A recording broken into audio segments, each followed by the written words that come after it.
Left-Voluntaryism. With a title like that, you would probably assume that I consider myself a left-voluntarist. I don't. I'm very much not a voluntarist, but I sort of see voluntarism as like one side of politics in a way, and I see the opposite of voluntarism as the other side. You could call it like social nationalism or Nazbo shit, or like American Solidarity Party politics. You could call it communitarianism, whatever you want, right? The opposite of free markets, liberal culture. And I consider myself to be kind of a centrist of sorts, somewhere between the voluntarist and the communitarian, in a way. So my position is not pro-left voluntarism or anti some of the forces within voluntarism. My position is that it's like an interesting extreme, because I think a good way to learn about an idea is to follow that idea through to its conclusions and then see what the totality of that idea looks like, and then be able to point to that and say, you know, what are the pros and cons of that idea when taken to its extreme. I think that often gives you more information than seeing an idea, just sort of in its most moderate, most compromised, most watered down form, right? So let's talk about discrimination, because the root of what I'm talking about today is a voluntarist position on discrimination. There's this guy, Walter Block, and Walter Block is a great author, love him. One of my favorite things about him is that he deliberately tries to speak about unspeakable subjects. He has a book literally called Defending the Indefensible. He tries very deliberately to choose edgy and subversive subject matter, but he comes at a lot of it from a very libertarian perspective. And the reason why he defends the indefensible is because he defends voluntarism even when people are voluntarily engaging in things that he might not personally morally approve of. Most of the time, that's the reason he makes the cases he does. And he makes a case in one of his other books for discrimination and against the Civil Rights Amendment. This is a position that you'll find a lot amongst libertarians, and people who are not familiar with libertarians will often, I think, reduce this position. They'll see somebody who is against the Civil Rights Amendment, and they'll just be like, racist. You're a racist. And sure, maybe.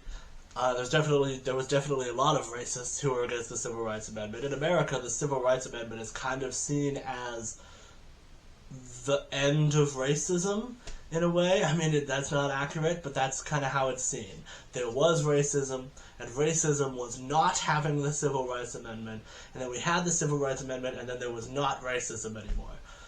Which is a deeply flawed perspective, no matter where you are in the political spectrum. I'm sure you could say that's an oversimplification, but that's more or less what we're taught in schools. That's the implication of a lot of the Martin Luther King documentaries we watch, right? So there are a lot of libertarians who are against it, but the reason they're against the Civil Rights Amendment is pretty obvious if you think about libertarianism. They're against private business owners not being allowed to do whatever they want with their private business, and that includes hiring whoever they want, having whoever they want as customers, and that means they allow for discrimination. But there's also two sides to this discrimination. There's two directions the discrimination can go. There's the traditional direction that we're used to, of like a white business owner refusing to hire black employees, or the wedding cake baker refusing to take on a gay customer, right? The other direction, though, is you could say that there's almost a sort of there's a possibility for a woke discrimination. an all-women's gym designed to only have women so that the women who go there can feel comfortable, that they're not being ogled at. And it discriminates in terms of customer base and employees against men. Or how about an all-black investment collective, right, where there are a bunch of investors who are only investing in black-owned businesses because they want to push against a history of racism and discrimination by supporting specifically oppressed minorities. Queer-only spaces, women's-only spaces, like a woman's battering shelter, or I guess they used to call them battered women's shelters, but I think these days they call them something different. I don't remember what. Those kinds of spaces are kind of created through a kind of reverse discrimination. And you can make an argument that doing away with laws against discrimination could be good for that reason. In fact, we more or less have, I think, on the left, it seems like numerous courts and rulings by various courts have fleshed out some amount of exceptions for reverse discrimination as being sort of different from discrimination in this way. Obviously, a voluntarist wouldn't want this to be unevenly applied. They would want this to be on principle. Anyone could discriminate in whatever way. And if you're a left-voluntarist, which is the framework I'm sort of establishing here, you would just kind of hope that the woke discrimination outweighs the anti-woke discrimination, or just racist discrimination. And this process could also be seen ideologically, too. It wouldn't have to necessarily be all women's spaces or all black spaces or anything like that. It could be all of a particular ideology spaces. You could have spaces solely for liberals, spaces solely conservative. This actually kind of already happens because of what's called voting by feet. We sort of already move to places where people who live around us believe the same things as us politically. There's an increasing tendency for liberals to move where other liberals live, and conservatives moving where other conservatives live, which is actually fueling a lot of partisanship. And outside of this happening in real life, with people physically moving, you could also see businesses doing this. There are certainly businesses that already exist in the world that, without being like legally discriminating against people, they're kind of implicitly discriminating. There are bars that are full of lefties. There are bars that are full of right-wingers. There are Nazi bars. There are communist bars. There are plenty of places you can go where the cultural environment sends as many signals as possible to you that you are only welcome if you are one thing and not the other. There's a barber shop near me that has a bunch of Trump flags up on it. It's a Trump barber shop, you know? And you could make an argument that those places are inherently bad. But I'm not going to make that argument today. I think we've heard that argument before. Oh, you're very closed-minded, you want to go to your safe space. The left has responded by calling a lot of these right-wing communities of sorts safe spaces in return, right? Oh, you want to just be in your closed-minded place where everybody thinks like you. I want to make a different case.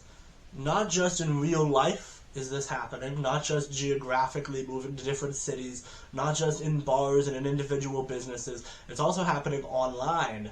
That's what a lot of echo chambers are. It's people voluntarily choosing to associate exclusively with people within their own bubble. And what I've found is that one of the nice things about these spaces is that you get to, as I said at the start of the video, see an idea be fleshed out, be taken to its natural conclusion, instead of living in a version of the world where everybody takes all of their beliefs and we add them all together, and when we divide it by how many people there are, and then we just take that average of everybody's belief And that's what our government is, that's what our social norms are, that's what our culture is. Everything is just this averaged together, uniform blob.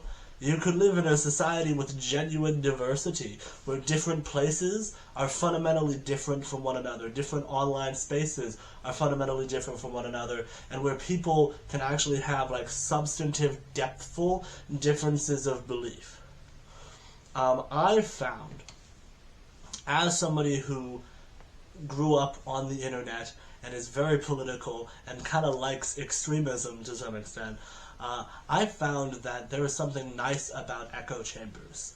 There is something nice about a space that is all communists, because in a space that is all communists, let's say, that's an example, it could be any ideology.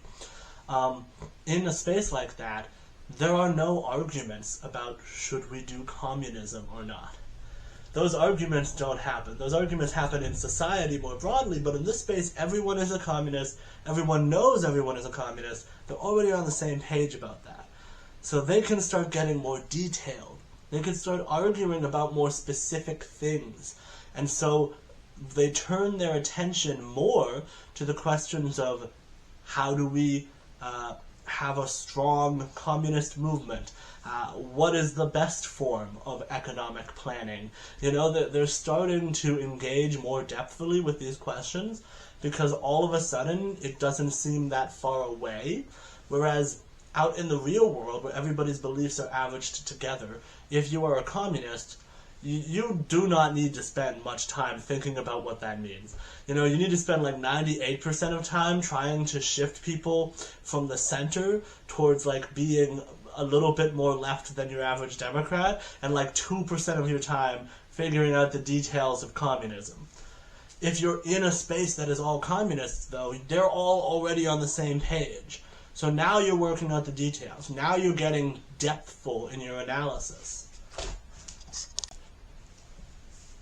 And there's nothing really necessarily preventing you from being in multiple echo chambers. I mean, people are closed-minded generally, and that kind of prevents you from doing so, you know. But I've been able to wriggle my way into a bunch of different echo chambers. And, like, are you really in an echo chamber in the conventional sense of only getting all your information from people who agree with you? If you're in, like, 5 completely different echo chambers? Maybe not, right? You're in 5 different circles of people who are all informed enough about that subject and on the same page enough about that subject to engage with it depthfully. And even though they might be different groups who disagree with one another about major things, you can learn a lot from that. And there might be a sort of a value to that aspect. So maybe, even if you don't believe in a fully voluntaristic society, especially if you are woke, especially if you believe to some extent that some kind of a reverse discrimination sort of policy, like the one I described before, could be a good idea or could be necessary to help marginalized people, maybe you should consider being actively pro-echo chamber to some extent, actively pro-safe spaces to some extent, and actively pro the voluntaryism and the voluntary individual right towards discrimination necessary to uphold those sorts of enclosed cultural spaces where that can happen. Yeah.